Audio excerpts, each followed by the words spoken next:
As per the statement recorded by the accused, the women were killed by slitting their throat and were later buried. ఈ story గురించి తెలుసుకుంటున్నప్పుడు ఇందులో ఉన్న ఒక్కో విషయం నమ్మటానికే నాకు చాలా టైం పట్టింది. ఇన్ఫ్యాక్ట్ ఒక పాయింట్ ఆఫ్ టైంలో దీనికంటే మించి ఎక్స్ట్రీమ్ వెళ్ళదు అనుకుంటున్నా, బట్ ఈ స్టోరీలో డీప్ వెళ్ళే కొద్దీ ఇంకా డార్క్ అవుతూనే ఉంది. వాట్ ద హెల్, ఒక హస్బెండ్ తన వైఫ్ని డబ్బుల కోసం వేరే ఒకరితో పడుకోబెట్టడానికి కూడా రెడీ అయ్యాడా? ఈ స్టోరీ స్టార్ట్ అవుతుంది చెన్నైలో. సెల్వరాజ్ అనే అతను తన ఫ్యామిలీకి సపోర్ట్గా ఉండాలని చెప్పి చెన్నైలో ఒక చిన్న జాబ్ చేసుకుంటున్నాడు. అయితే వాళ్ళ అమ్మగారు కేరళలో ఉండటం వల్ల రోజు కాల్ చేసి మాట్లాడేవాడు. రోజు కాల్ చేసినట్టుగానే సెప్టెంబర్ 2022 రోజు కూడా కాల్ చేశాడు. బట్ ఎన్నిసార్లు కాల్ చేసినా కూడా ఆవిడ మొబైల్ స్విచ్ ఆఫే వచ్చింది. ఇలా ముందెప్పుడు అవ్వలేదు. సెల్వరాజ్కి టెన్షన్ రావడం స్టార్ట్ అయింది. ఏం చేయాలో అర్థం కాక వాళ్ళ పక్క ఇంట్లో ఉండే పిల్లానే అమ్మకి కాల్ చేసి వాళ్ళ అమ్మగారికి ఏమైంది, అసలు ఇంట్లో ఉన్నారా లేదా, ప్లీజ్ చెక్ చేసి చెప్తారా అని రిక్వెస్ట్ చేసుకున్నాడు. పిల్లాని అమ్మ ఇది విన్న వెంటనే ఇల్లు మొత్తం వెతకడం స్టార్ట్ చేసింది. బట్ ఎంత వెతికినా కూడా ఆవిడ కనిపించకపోయేసరికి 27 సెప్టెంబర్ రోజు సెల్వరాజ్ కొచ్చిలో ఉండే కడవంతర అనే పోలీస్ స్టేషన్ లో వాళ్ళ అమ్మగారు కనిపించట్లేదని కంప్లైంట్ ఫైల్ చేశాడు. ఇప్పుడు కావాలంటే సెల్వరాజ్ చెన్నై వెళ్ళిపోయి తన జాబ్ చేసుకోవచ్చు. బట్ జాబ్ కంటే వాళ్ళ అమ్మగారు చాలా ఇంపార్టెంట్ అనిపించి పోలీసులతో పాటు వాళ్ళ అమ్మగారిని వెతకడం స్టార్ట్ చేశాడు. పోలీసులు సెల్వరాజ్ వాళ్ళ అమ్మగారి కాల్ రికార్డ్స్ చెక్ చేస్తే ఆవిడ లాస్ట్ గా మాట్లాడింది షఫీ అనే వ్యక్తితో. షఫీ షనయ్ అనే రోడ్లో ఒక రెస్టారెంట్ నడిపేవాడు. మేబీ షఫీతో మాట్లాడితే ఆవిడ గురించి ఏదైనా తెలుస్తుందేమో అని పోలీసులకు అనిపించి ఆ రెస్టారెంట్కి వెళ్ళారు. పోలీస్ వెహికల్స్ ఎప్పుడైతే ఆ రెస్టారెంట్ దగ్గర ఆగటం చూశాడో షఫీకి యాంగ్జైటీ వచ్చేసింది. వెంటనే అక్కడి నుంచి పారిపోవడానికి ట్రై చేశాడు. పోలీసులకి షఫీ అలా చేయటం వల్ల కొంచెం డౌట్ వచ్చింది. వెంటనే షఫీని పట్టుకోవడానికి పరిగెత్తారు. కొంచెం చేజింగ్ జరిగిన తర్వాత షఫీ దొరికిపోయాడు. അന്ന് വലിയ രീതിയിലുള്ള ക്രൂരമായ പീഡനത്തിനാണ് ഇരയാക്കിയത്. അന്ന് ഈ വയോധികയ്ക്ക് ദേഹമാസകലം വലിയ മുറിവുകളുണ്ടായി, സ്വകാര്യ ഭാഗങ്ങൾ ഉൾപ്പെടെ വലിയ മുറിവുകളുണ്ടായി, അത്യാസന്ന നിലയിലായിരുന്നു. ఎప్పుడైతే షఫీ దొరికిపోయాడో పోలీసులతో ఆవిడ్ని నేను ఒక్కడినే చంపలేదు, నాతో పాటు ఇంకో 2 ఉన్నారని చెప్పాడు. బట్ పోలీసులు సెల్వరాజ్ వాళ్ళ అమ్మగారి గురించి అడగడానికి షఫీ దగ్గరికి వచ్చారు. బట్ షఫీ ఎప్పుడైతే ఇదంతా చెప్పాడో అక్కడున్న పోలీసులకి చాలా షాకింగ్ అనిపించింది. షఫీతో పాటున్న ఆ 2 ఎవరు, ఆ 3 కలిసి ఆవిడ్ని ఎందుకు చంపారు? ఈ కేసులో చంపటం ఒకటే కాదు, మనం ఎవరు ఊహించని విషయాలు ఈ కేసులో జరిగాయి. అవేంటో తెలుసుకోవాలి అనుకుంటే మనం ఈ కేసుని డీప్ డౌన్గా తెలుసుకోవాలి.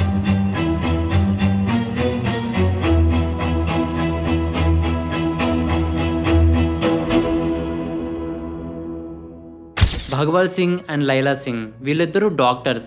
సొసైటీలో వీళ్ళకి చాలా రెస్పెక్ట్ ఉండేది.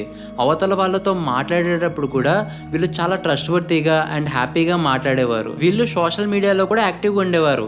అవతల వాళ్ళు ఏదైనా హెల్త్ ప్రాబ్లం ఫేస్ చేస్తుంటే వాళ్ళకి ఆన్లైన్లోనే సొల్యూషన్స్ చెప్పేవారు. అండ్ అప్పుడప్పుడు వీళ్ళ ఫొటోస్ కూడా పోస్ట్ చేసేవారు. బయట వాళ్ళు కూడా వీళ్ళ గురించి మాట్లాడుకునేటప్పుడు వీళ్ళని ఒక పర్ఫెక్ట్ కపుల్గానే వాళ్ళు మాట్లాడుకునేవారు. బయటికి ఎంతైతే హ్యాపీనెస్ చూపిస్తున్నారో అది వీళ్ళ ఇంట్లో లేదు.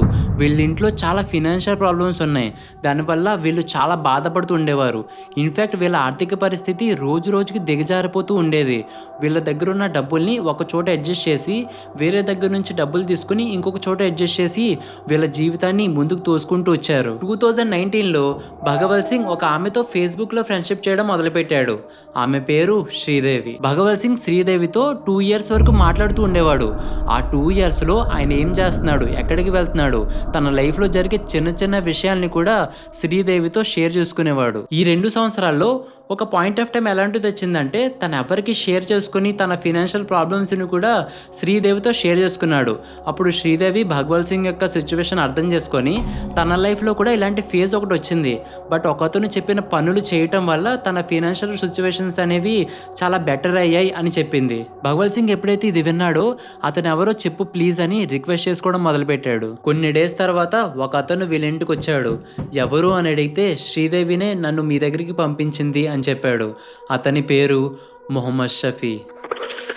షఫీ వాళ్ళతో మాట్లాడాక వాళ్ళ ప్రాబ్లమ్స్ అన్ని విన్న తర్వాత ఆ డాక్టర్స్ ఇద్దరితో మీ మీద ఎవరు బ్లాక్ మ్యాజిక్ చేశారు, ఆ చేతబడి వల్లే మీ లైఫ్స్ ఇంత దారుణంగా తయారయ్యాయి, ఈ ప్రాబ్లంకి సొల్యూషన్ ఇప్పుడే వెతకపోతే ఇది ఇంకా వర్స్ట్ అయిపోతుంది అని చెప్పాడు. ఇది ఎప్పుడైతే వాళ్ళిద్దరూ విన్నారో షఫీని హెల్ప్ చేయమని చెప్పి వాళ్ళిద్దరూ ప్రాధేయపడ్డారు. దానికి షఫీ ఈ ప్రాబ్లంకి సొల్యూషన్ ఏంటో నాకు తెలుసు, బట్ దానికోసం మనం ఒక రిచువల్ చేయాలని ఆ రిచువల్కి కావాల్సిన ప్రాసెస్ అంతా వాళ్ళిద్దరికి ఎక్స్ప్లెయిన్ చేశాడు. ఎలాగోలాగా భగవల్ సింగ్ని కన్విన్స్ చేశాడు. ఏమనంటే భగవల్ సింగ్ యొక్క వైఫ్ అయినటువంటి లైలా సింగ్తో షఫీని పడుకోనివ్వాలని. బుర్ర పాడైపోతుంది కదా.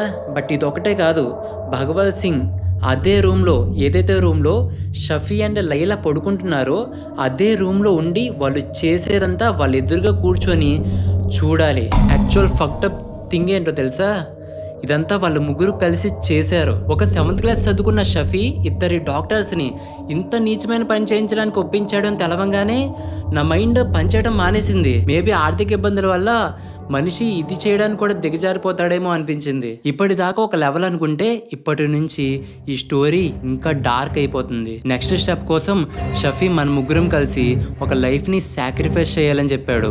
ఆ పర్సన్ ఎవరో మీరే తీసుకురండి, ఒకవేళ మీకు కష్టమైతే నాకు కొంచెం మనీ ఇవ్వండి, నేనే ఆ పర్సన్ని సెర్చ్ చేస్తా అండ్ మిగతా అరేంజ్మెంట్స్ కూడా నేనే చేసుకుంటా అని చెప్పాడు. షఫీకి రెస్టారెంట్ ఉండటం వల్ల చాలా మంది ఆడవాళ్ళతో కనెక్షన్స్ ఉండేవి. అయితే వాళ్ళలో చాలా మంది లాటరీ టికెట్స్ అమ్ముకునే వాళ్ళే. అలా లాటరీ టికెట్స్ అమ్ముకునే వాళ్ళలో ఒక ఆమె రోజలీ. షఫీ రోజలీతో నీకున్న ఫినాన్షియల్ ప్రాబ్లమ్స్ అన్నీ నేను సాల్వ్ చేసేయగలను, బట్ అది నేను చెయ్యాలి అంటే నువ్వు ఒక అడల్ట్ ఫిల్మ్లో యాక్ట్ చేయాలి అని చెప్పాడు. బేసికల్లీ ఒక పార్న్ వీడియోలో యాక్ట్ చేయమని రోజలీతో చెప్పాడు. అలా యాక్ట్ చేస్తే రోజలీకి 10 lakhs రూపీస్ ఇస్తా అని చెప్పాడు. ఇమాజిన్, ఒక లాటరీ అమ్ముకునే ఆమెకి మ్యాక్సిమం ఒక 500 రూపీస్ వస్తాయి డైలీ.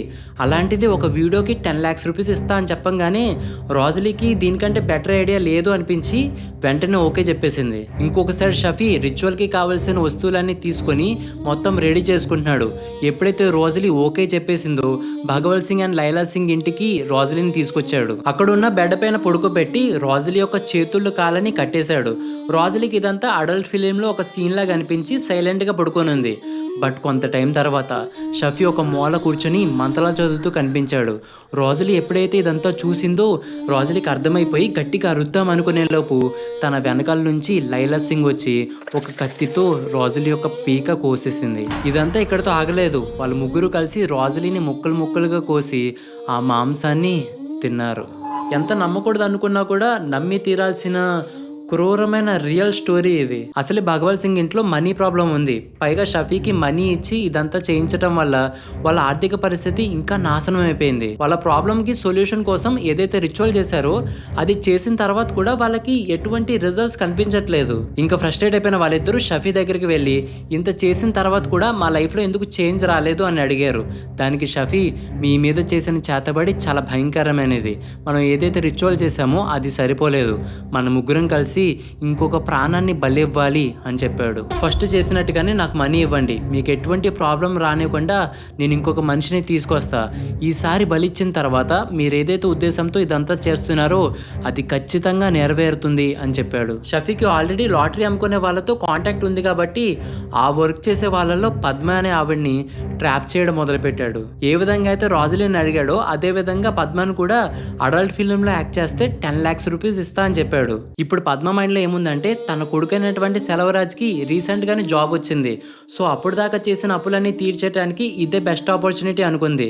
అండ్ తన సైడ్ నుంచి సెలవరాజ్ మీద എటువంటి ഫിനാൻഷ്യൽ ബർഡൻ ఉండకూడదు అనుకొని ഷഫി చెప్పిన వాటికి ఒప్పుకుంది. ഷാഫി എന്ന പോലീസും സ്ഥിരീകരിക്കുന്നു. പോലീസിന്റെ കണ്ണുവെട്ടിക്കാൻ പത്മയെ കൊണ്ടുപോകുമ്പോൾ ഷാഫി മൊബൈൽ ഉപയോഗിച്ചിരുന്നില്ല. പിടിയിലാകുന്നതിന് 2 ദിവസം മുമ്പ് മൊബൈൽ ഷാഫി നശിപ്പിച്ചു. ഷാഫി കൂടുതൽ കുടുംബങ്ങൾക്കായി സ്ത്രീകളെ എത്തിച്ചു എന്ന സംശയവും പോലീസിനുണ്ട്. పద్మని భగవల్ సింగ్ ఇంటికి తీసుకెళ్లిన తర్వాత పద్మ యొక్క గొంతును కూడా కోసేశారు. తన లైఫ్ కోసం ఫైట్ చేస్తున్న టైంలో పద్మ యొక్క ప్రైవేట్ పార్ట్స్ని కోసేసి అక్కడి నుంచి వచ్చిన రక్తాన్ని ఆ ఇంటి గోడవల పైన జల్లారు. అలా చేసిన తర్వాత పద్మ యొక్క బాడీని టోటల్గా 52 ముక్కలుగా కోసేశారు. అందులో కొన్ని ముక్కల్ని వాళ్ళు ముగ్గురే తిన్నారు. ఒక పూజ పేరుతో 2 డాక్టర్స్ వాళ్ళ ఇంట్లోనే చేసిన పని ఇది. మిగిలిన బాడీ పీసెస్ని ఏ విధంగా అయితే రోజలీ బాడీని కాల్చి పూడ్ చేశారో ఆ గుంత మళ్ళీ తవ్వి పద్మ యొక్క కొన్ని బాడీ పీసెస్ని అందులో వేసి అది పూడ్చేశారు. సైడ్లోనే ఇంకో గొంతు తవ్వి మిగిలిన బాడీ పీసెస్ని అందులో వేసి అది కూడా పూడ్చేశారు. ఇది జరిగిన నెక్స్ట్ డేనే సెల్వరాజ్ వాళ్ళ అమ్మగారు కనిపించట్లేదని చెప్పి పోలీస్ కంప్లైంట్ ఇచ్చాడు. పోలీసులు కూడా పద్మని వెతికే టైంలో షఫీని క్వశ్చన్ చేయడానికి వెళ్తే తనని క్వశ్చన్ చేయకుండానే ఈ క్రైమ్లో నేను ఒక్కనే లేను, నాతో పాటు ఇంకో ఇద్దరు ఉన్నారని చెప్పి షఫీ పోలీసులకి మొత్తం క్రైమ్ని ఎక్స్ప్లెయిన్ చేస్తాడు. పోలీసులు షఫీ గురించి అండ్ తన పాస్ట్ గురించి చెక్ చేస్తున్నప్పుడు తెలిసిన విషయం ఏంటంటే షఫీ పైన already assault and rape cases ఉన్నాయి. ఇన్ఫాక్ట్ 2 years బ్యాకే 75 years ఉన్న ఒక ముసలావిడ్ని హెరాస్ చేసినందుకు జైల్లో కూడా ఉన్నాడు. బట్ 1 year తర్వాత అతనికి బెయిల్ రావడం జరిగింది. ఇదంతా క్రిమినల్ రికార్డ్స్లో ఉంటే ఆ చుట్టుపక్కల ఉన్న వాళ్ళు అతను ఒక ఆల్కహాల్ అండ్ డ్రగ్ అడిక్ట్ అవటం వల్ల అతను హోటల్కి వెళ్ళటానికి భయపడుతూనే వెళ్లే వాళ్ళం అని చెప్పారు. అండ్ 1 year బ్యాకే అతను వేరే ఊరు నుంచి ఇక్కడికి రావటం వల్ల అతని గురించి మాకు ఎక్కువగా తెలియదు అని కూడా చెప్పారు. పోలీసులు భగవాల్ సింగ్ అండ్ లైలా సింగ్ గురించి అడిగినప్పుడు వాళ్ళ రెస్పాన్సెస్ అనేవి చాలా పాజిటివ్గా ఉన్నాయి. మాకు ఏదైనా ప్రాబ్లం వస్తే ఫస్ట్ వెళ్ళేది వాళ్ళ దగ్గరికే. రోజు 70 to 80 members వాళ్ళ దగ్గర ట్రీట్మెంట్ చేయించుకుంటూ ఉంటాం.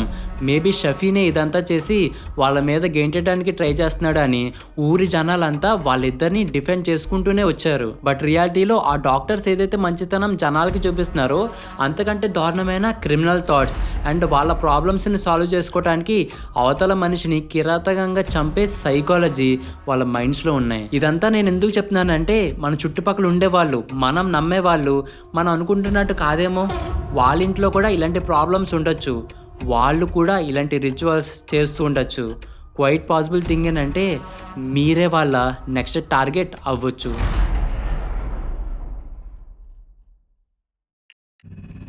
Thank you for watching this video guys. అయినో నేను చాలా గ్యాప్ తీసుకొని ఈ వీడియో పోస్ట్ చేస్తున్నాను. ఈ గ్యాప్లో నా లైఫ్లో కూడా చాలా థింగ్స్ జరిగాయి. అవేంటో నేను వేరే ఛానల్ క్రియేట్ చేసి అందులో పోస్ట్ చేస్తా. ఆ ఛానల్లో నేను ఎలా ఉంటా, ఎలా రీసెర్చ్ చేస్తా, మీతో మాట్లాడడానికి streaming, memes reaction and story time videos అన్నీ పోస్ట్ చేస్తాను. నేను పోస్ట్ చేయకుండానే నా జర్నీలో పార్ట్ అవ్వాలి అనుకుంటే ఆ ఛానల్ లింక్ డిస్క్రిప్షన్లో పెట్టాను. Please do subscribe and love you all.